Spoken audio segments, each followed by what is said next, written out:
I was just coming out to water the wife's flowers, and I looked down the driveway and I saw a big turtle. I believe this is going to be a Blanding's turtle, one of the endangered ones, I think, from the size of it. Yeah, it is. Look at this. So this guy here is very special. They're endangered. And he's got a nice yellow throat. Hey, buddy. Those guys right there are why they'll never be able to develop the swamp behind my house. They were talking about it, but this is one of the endangered species that lives there. And I like to film them every year just to remind the ministry and everybody that they're still here. This might be the same one who comes and lays eggs every year right here in this area. I believe it's the same one. I don't know how old you are, but I'm going to have to give you a name because you keep coming back.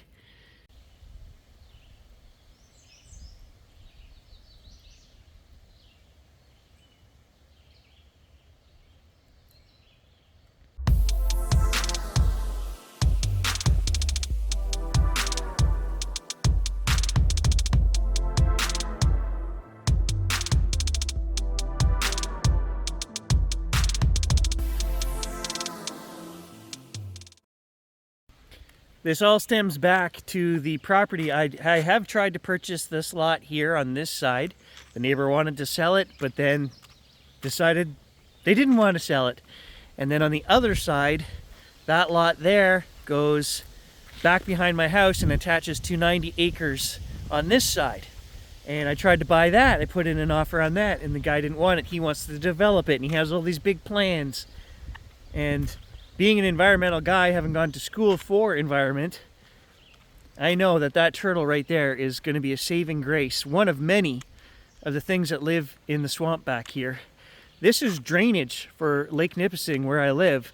And the water, it runs right here between all of our houses on both sides. We have ducks and things in there until July. So if truth be told, had they had all of these environmental things in place, you know, back in the 30s and 40s, none of these houses that are on this road, including my own, shouldn't be here. I mean, yes, humans need places to live too, but this is a very sensitive area that I live in. You guys see all the beautiful nature and things that go on here in my yard, and there's a reason for that. It's a very special area.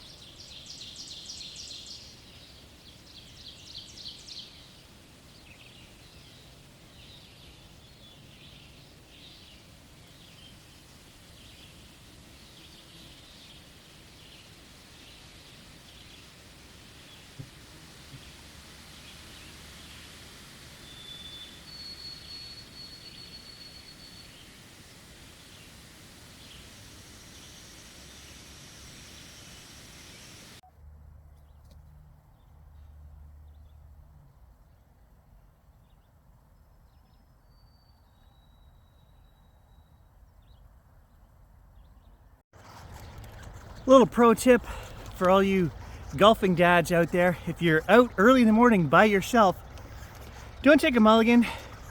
Don't worry about taking that double bogey. There's nobody behind you. Just go back and play the damn hole again. And that's what I'm gonna do. There's a big old snapping turtle trying to lay her eggs here in the sand trap at hole 17. Good luck with that, girl.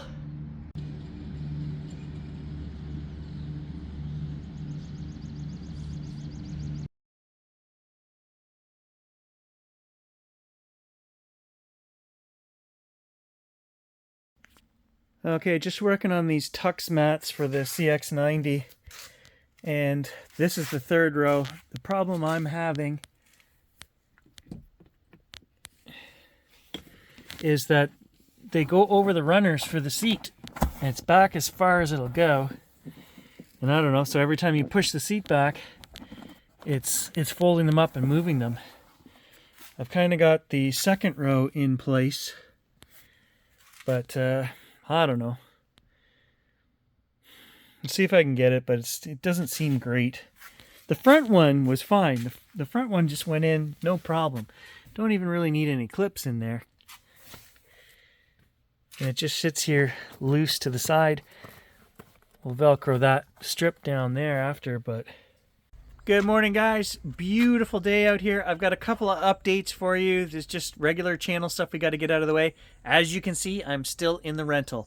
The update there is they ordered the wrong heater for my car, or they changed their mind on which heater they're going to replace. There's two heaters in the car, one for the battery and one for the HVAC system, which is your air conditioning and heating system. They told me they were going to replace the one in the battery. Apparently that's not what they're doing. They're going to replace the other one. They think that I'm getting the check engine light coming on because there is a leak somewhere in the system, okay? They've replaced everything from lines to sensors to the gas tank at $2,400, and they still don't have this ironed out. So they think it's this HVAC heating system heater that needs to be replaced, okay? So that is now on order. I'm in the rental until I don't know when. I was supposed to go camping this week. This doesn't have a hitch on it, so no camping. But Grant and I are going to go camp out on those back logging roads, and we're going to do some Sam Squanch hunting back there and spend a night and do some calls and some knocks and just see if we break out the good whiskey, if we can find Bigfoot.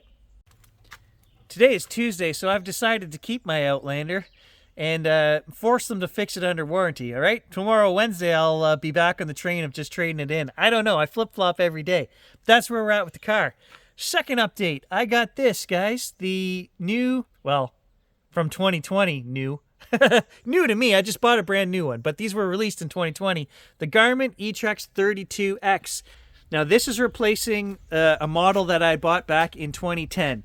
So, what I want to say about this is $320. Not worth $320 in 2025. Most people would never need this. Your phone connected to a tower will give you excellent GPS and map data, okay, in 2025. But where I go, where I'm hunting, there are no towers. The cell phone, we don't get service in a lot of places. So this is a lifesaver. Now, this thing is not worth the $320 I paid for it. The screen is really slow. It's got a small, look at how tiny the screen is on there. Everything is like push buttons. The light doesn't stay on very long. You can have it set for 2 minutes. Like, it's old technology. This thing hasn't changed from the original one I had from 2010, essentially. There's only one feature on here, and it's a big one.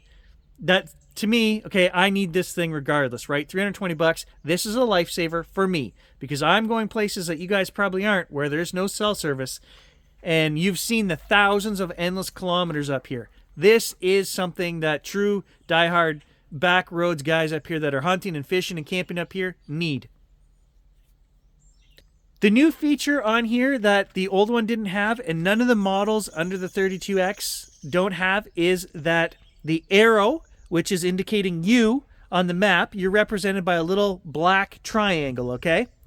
The old model that I had would not show you which direction you were facing unless you were moving. Do you know how many times that screwed me up when I pulled this thing out and looked at it and said, I didn't realize I was going south, and I started walking and then go, oh, wait a minute, it didn't update. It's not facing the right direction. Okay, so that was the old one. But you can still buy the 22 and some of the cheaper models. They do the same thing. They only update what direction you're going when you move. This new one doesn't. It shows me as a black triangle on the map, and as I turn, the arrow turns with me. So it shows Gary's facing north, and as I turn, oh, now he's facing east, now I'm facing this way. What a freaking difference. A lifesaver. That should be on all of them. So now what I do is I set the map to always face north at the top. I'm a video gamer. That's how maps work, man. And when you're on a table in real life looking at a map, north is at the top, right? So I set north to the top, and then I can tell which way I'm facing as I turn. Just a super handy little thing. It's one of the dumbest things. They should have had that on every unit. But anyway, this unit has it. This unit is no different or better than the one that I had from 2010, other than that one feature. I had to load my maps from 2010 onto here because the maps that come on this are terrible. So shame on you, Garmin, and all these other guys that are taking advantage of people. We don't really need GPS units in 2025, right? Unless you do. And I do, so I guess they got you, right? You're going to pay the $320 if you need it. And I feel for me, it is a survival thing that we absolutely need. So, Gage says he doesn't trust the damn thing. Big changes coming around here, guys. My garage is no longer going to be my garage. So I'm actually, this is contracted out to become new living space. That was the plan when we bought the house, that this would become some kind of hangout recreation center, you know, like a big living room for everybody, for when the kids have friends over, and that's what we're doing. That is going to be walled off, and I'm putting a 17-foot by 9-foot screen, and we're going to have a home theater in here and golf simulator, okay? And sadly, I'm a Leaf fan, so we are going to have a little Leaf bar maybe at the back. We're going to have some movie theater chairs. I'm going all out on this, guys. Construction's scheduled to start here in the next few weeks, so I'll update you guys as that's happening. I'm not doing any of this. I've contracted it all out. So I waited 10 years to do this, and then I figured because I've waited so long, I can pay somebody else to do it, okay? So that's becoming living space. And then out here on the front lawn, down there past the shed, I'm building my new external 24 by 30 garage with a carport on it. Actually, we're putting another carport in front of the house right here for us to pull up. But the carport on the new garage is going to be for my trailer, my boat, anything like that. So, and then of course, now that the kids are, Hannah's off to school and she comes home, she wants her own space, right? She doesn't want to just come back and have to live in the house with us, right? It's hard being a teenager. I remember those days, right? I went and lived with my grandparents when I was 21, went away for school, came back. So we're going to put, seeing as I'm building the garage anyway, we're going to put a loft above it. And it'll have its own little kitchenette and whatever out there so the kids can have their own space when they come home. And that's the plan. So lots of things going on around here. I'll show you guys as we get things built. It's supposed to be started here in the next couple of weeks and finished by late fall. I'm also getting the deck, which we talked about. I showed you guys. All new deck with composite deck, glass railings, new stairs with a proper footing underneath them so that they don't rot from sitting on the ground. I don't know whoever thought that was a good idea, but anyway, we're doing it right. So I will show you guys that when it happens as well. 3 projects on the go, all slated to be finished this fall. Yeah, I'm stressing out a little bit. Lots of planning going into this and maybe not as much movie time. So far, I've been pretty good. You guys haven't missed at least 1 or 2 videos have been going up on each channel, and I'm doing my best. Grant and I are going to be out camping, doing our Sasquatch thing on the old logging road system as soon as I get my car back with the hitch on it. So we're not done adventuring. I've got a bunch of places I want to go: kayaking, trout fishing, camping. I haven't even, the wild yam. I've got a weekend planned with Andrew and Sherry are coming down for the first 2 nights. And we're camping at Provincial Park Mikisew, which we've never been to on the channel yet. I always show you guys. And then Jen and Cam are coming down for the last 2 nights. So there should be some great fishing, some great paranormal stuff. Jen and I always get out and do the paranormal. So that's just one weekend. And we've got all these other weekends booked that we're doing other adventures and things too, right? Summer, I told my wife yesterday, we went for a bike ride, and it was cold last night. It was 12 degrees. She said, what happened? The day before, it was 30 something, so it really cooled off. I said, you know what happened? Fall's coming. Photography trips, Suron trips, exploring, fishing with Stu. My buddy Stu and I go trout fishing every fall. I actually might go to the East Coast at some point with Stu. He's from there, and he knows the big rivers out there. He knows them all. He knows what trout are in what rivers. He says he's going to take me and show me. We just haven't planned it yet. There is so much stuff, guys. There is more stuff than time left in the summer for me to do. Today, my chore is to edit 1 of 2 metal detecting videos I have for you guys. Those will be next up on the channel. I've been talking to Stan the last couple of days. We've got plans there as well. Lots of plans. I think we're on 10 episodes now. And I'm hoping to get like 50 episodes done by the end of the season. So we need to kick that into gear. But that's one of those things where we need the bugs to just die down and we can start hitting the woods. Right now, you don't want to go in the woods. As I showed you guys with the deer flies. Grant and I got eaten alive the other day. But we're getting to that point where we're getting close. The next 2 or 3 weeks, the bugs will be gone, and adventuring is going to hit a new gear. So stay tuned. Lots of stuff coming.